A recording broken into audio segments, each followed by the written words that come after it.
एक मित्र ने लिखा है, अनंत श्री, ध्यान में बैठने के लिए क्या किसी आसन विशेष में बैठना जरूरी है या नहीं? कृपया इस संबंध में स्पष्टता देने की कृपा करें। देखो, इसमें बहुत स्पष्ट रूप से समझ लें। अगर हम ध्यान की बिल्कुल शुद्धतम स्थिति की बात करेंगे तो किसी आसन विशेष की कोई भी आवश्यकता नहीं है।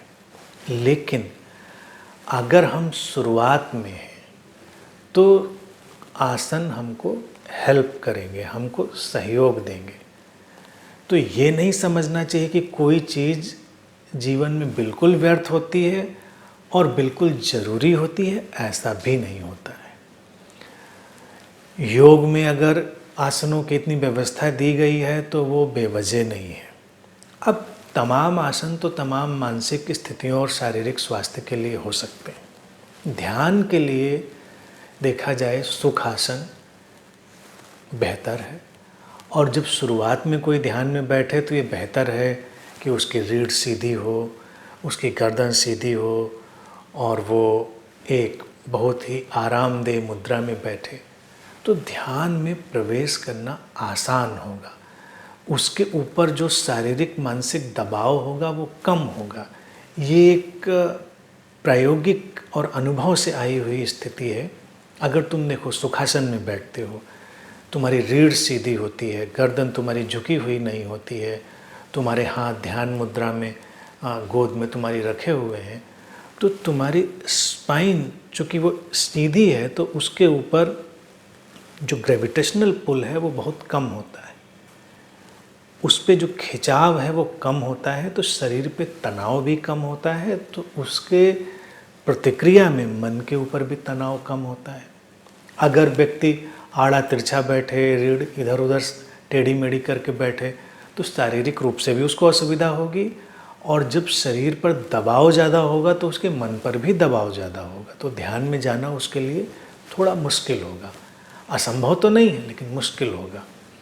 तो जब कोई शुरुआती दौर में हो तो उसके लिए बेहतर है कि वो कुछ आसनों का उपयोग करे, कुछ नार्म का उपयोग करे। ध्यान के लिए तो बेहतर सुखासन है, पद्मासन भी बेहतर है, लेकिन सुखासन बेहतर है।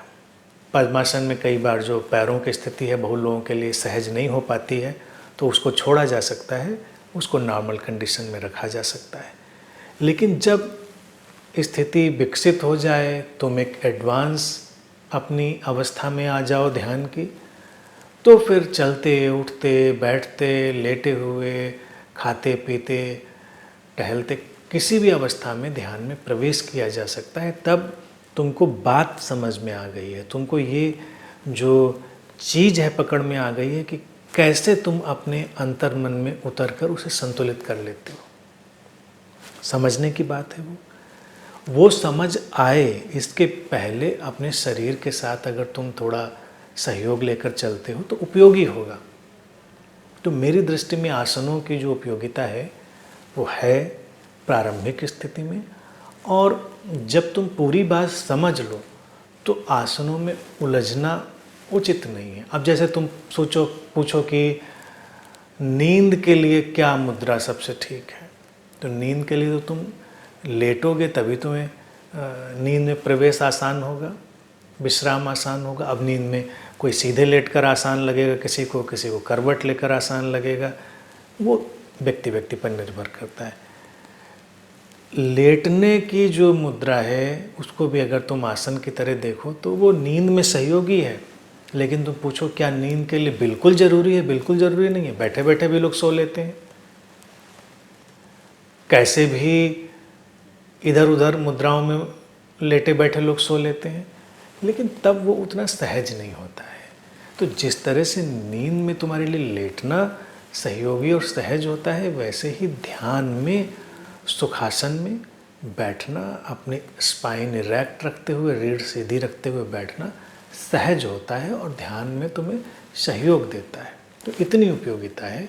बाकी जब बात तुम्हें पूरी समझ में आ जाए तो अपने विवेक के अनुसार तुम अपना चुनाव कर सकते हो।